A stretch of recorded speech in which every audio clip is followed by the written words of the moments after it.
KPCC പുനഃസംഘടനയുമായി ബന്ധപ്പെട്ട നേതാക്കളുമായുള്ള ചർച്ചകൾക്ക് വിലക്കില്ലെന്ന് AICC general secretary Deepadas Munshi. മേൽത്തട്ടിലും താഴെത്തട്ടിലും ചർച്ചകൾ നടത്തുന്നുണ്ട്. പാർട്ടി ഒറ്റക്കെട്ടായാണ് മുന്നോട്ട് പോകുന്നത്. ഡിസിസി പ്രസിഡന്റ് നിയമനത്തിൽ 4 ദിവസത്തിനകം തീരുമാനം വരുമെന്നും ദീപാദാസ് മുൻഷി പറഞ്ഞു.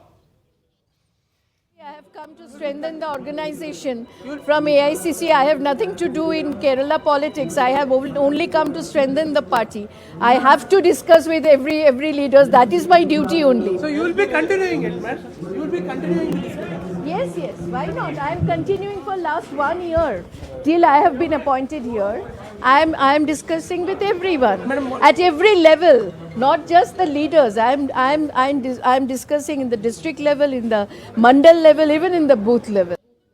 KR സാജു കൂടുതൽ വിവരങ്ങളുമായി തിരുവനന്തപുരത്തും. സാജു, ഈ ചർച്ചകളെക്കുറിച്ച് ദീപാദാസ് മുൻഷി നൽകുന്ന വ്യക്തത എന്താണ്?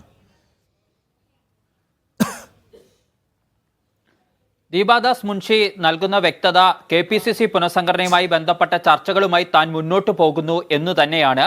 നേതാക്കളുമായുള്ള ചർച്ചകൾ തുടരും എന്ന കാര്യം വ്യക്തമാക്കുന്നുണ്ട്. മേൽത്തട്ടിൽ മാത്രമല്ല താഴെത്തട്ടിലും താൻ അത്തരം ചർച്ചകൾ നടത്തി വരികയാണ്. കഴിഞ്ഞ 1 വർഷമായി അത് തുടരുകയാണ് എന്ന കാര്യമാണ് ദീപാദാസ് മുൻഷി വിശദീകരിക്കുന്നത്. നേരത്തെ കേരളത്തിലെ പുനഃസംഘടനാ ചർച്ചകൾ വിവാദമായ പശ്ചാത്തലത്തിൽ ആ ചർച്ചകൾ താൽക്കാലികമായി നിർത്തിവെച്ചിരിക്കുന്നു എന്ന രീതിയിലുള്ള വിശദീകരണങ്ങൾ നേതൃത്വത്തിന്റെ ഭാഗത്തുനിന്നും ഉണ്ടായിരുന്നു. പക്ഷേ അങ്ങനെയല്ല കാര്യങ്ങൾ. കെപിസിസി പുനഃസംഘടന അടക്കമുള്ള കാര്യങ്ങളിലെ ചർച്ചകളുമായി കോൺഗ്രസ് ദേശീയ നേതൃത്വം മുന്നോട്ട് പോകുന്നു എന്ന് വേണം നമുക്ക് ദീപാദാസ് മുൻഷിയുടെ വാക്കുകളിൽ നിന്നും മനസ്സിലാക്കാൻ. അതിന്റെ ആദ്യപടിയായി തൃശൂരിൽ ഒഴിഞ്ഞുകിടക്കുന്ന DCC പ്രസിഡന്റിന്റെ നിയമനം ഉടൻ ഉണ്ടാവും. ഇത് സംബന്ധിച്ച ചർച്ചകൾ പൂർത്തീകരിച്ചിരിക്കുന്നു.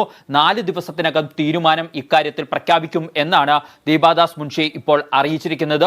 സ്വാഭാവികമായും അതോടൊപ്പം മറ്റ് ചില DCCകളിൽ മാറ്റമുണ്ടായേക്കുമെന്നുള്ള സൂചനകൾ നേരത്തെ ഉണ്ടായിരുന്നു. അതുകൂടി ഇതിനൊപ്പം പ്രഖ്യാപിക്കുമോ എന്നാണ് നമുക്ക് അറിയാനുള്ളത്. കാരണം ചില DCCകളുടെ പ്രവർത്തനത്തിൽ വേണ്ടത്ര പുരോഗതി ഇല്ല എന്ന നിലയ്ക്കുള്ള വിലയിരുത്തലുകൾ ഹൈക്കമാൻഡിന് ഉണ്ടായിരുന്നു. കേരളത്തിലുള്ള സർവേ ഏജൻസികളും മറ്റും ഹൈക്കമാൻഡിന് നൽകിയിരിക്കുന്ന സൂചനകൾ അപ്രകാരമുള്ളതാണ്. അതിൽ ഒരു പൊളിച്ചെടുത്ത് തദ്ദേശ തെരഞ്ഞെടുപ്പിന് മുമ്പ് തന്നെ സംഭവിക്കാൻ പോകുന്നു എന്ന് വേണം നമ്മൾ ഈ ഘട്ടത്തിൽ വിലയിരുത്താൻ.